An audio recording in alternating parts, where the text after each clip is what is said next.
Почитувани сограѓани, на Кочани му треба нова иднина. На општина Кочани и се потребни нови и свежи лица, на Кочани му е потребна промена на локалната власт. Еве деновите од кампања го гледаме градоначалникот кој не сака да биде градоначалник, заедно со нови кандидати за советници, како без меморијата на ветеното ветуваат тоа што Николчо Илиев не го исполни минатиот мандат. Во својата програма ветуваше и излажа дека Кочани ќе го гасифицира. На пензионерите 2017-та им ветуваше дека ќе гради старички дом. Потоа истите луѓе 2018-та ги лажеше дека парите се обезбедени за денес. 4 години по ветувањето и 3 години по лагата за обезбедени средства, истиот тој бесрамно да бара уште 4 години мандат. Срамота. На младите и вети и ги излажа кога вети.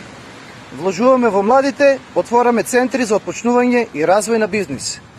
4 години младите во Кочани чекаа на оваа ветување, ама залудно.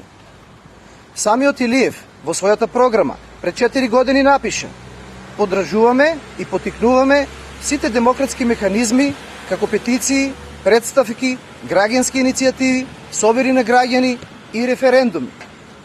Внимавајте добро, и референдуми.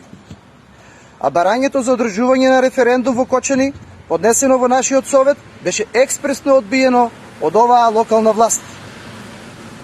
Почитувани пријатели, еве, вие гледате колку тежи нивниот збор, нивните лаги, манипулации и лажни ветувања. Ама овде сме ние, за да не дозволиме пак да ви излажат. Да создадеме нова иднина, без лагите и лажните ветувања на зорле кандидираниот. Ви благодарам.